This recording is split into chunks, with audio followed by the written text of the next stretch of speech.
Hello po, piano and organ students! Welcome back again sa videos po natin. Lesson 2-2 na po ito.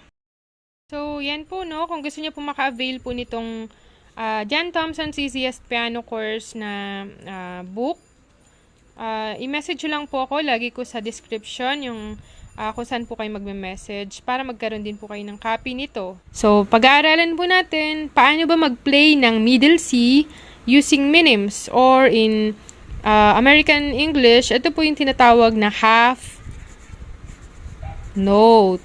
Okay po, half note. Pagka sinabing half note, ito po yung itsura po niya. So, ano po siya? Oval shape na walang shade and then meron po siyang tangkay. Okay po. Yung kanina kasi, yung whole note po ay oval shape lang po, no? Wait lang. Yung kanina po kasi, yung whole note ay oval shaped lang po, no? So, ngayon, kapag kalinagyan mo na po ito ng tangkay, ganyan, so, magiging half note na po siya.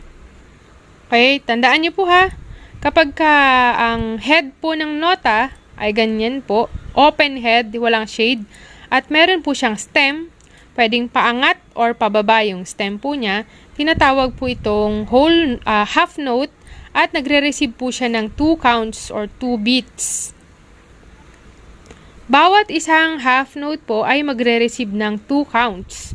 Okay po, kunwari, ito po. 1, 2, 1, 2. Nakababad po siya yung daliri po natin nakababad sa piano ng 2 beats. 1, 2, 1, 2, 1, 2. So, kung napapansin nyo po, ipa-play po natin ito mamayang grandfather's clock. Okay po. Etong dalawa po na to, nandito po siya sa treble staff.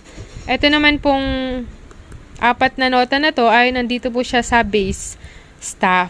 Okay po. So, katulad ng sinabi ko po dati, kapag sa treble staff po yung mga nota, ang magpe-play po ay ang ating right hand. Kapag nandito naman po sa bass staff yung mga nota, ang magpe-play po nito ay ang atin pong left hand. For example po ito.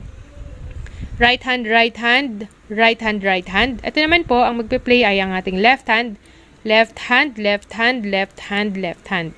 At saka po yung mga notes po ay nasa middle C. Okay po. Ito po, middle C, middle C, middle C, middle C. Pareho lang po yung location niyan sa keyboard. Okay po.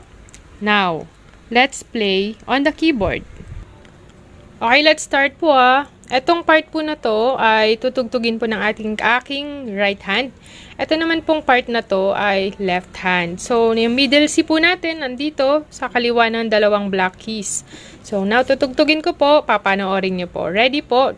Dito muna. Ang pagtugtog ko po, ito muna. Next, next, next, next, next, next, next. Okay po, ready?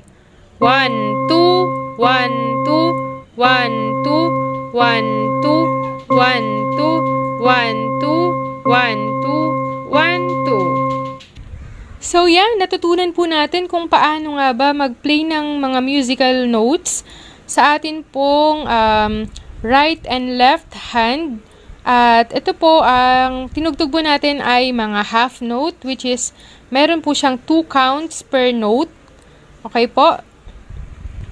Kaya more practice po para maka-avail po kayo nitong ginagamit po nating manual. I-message nyo lang po, lalagay ko sa description po yung details kung paano po kayo makaka-avail po ng copy po nito. Okay, thank you for watching. Always remember that practice makes. See you on my next video po!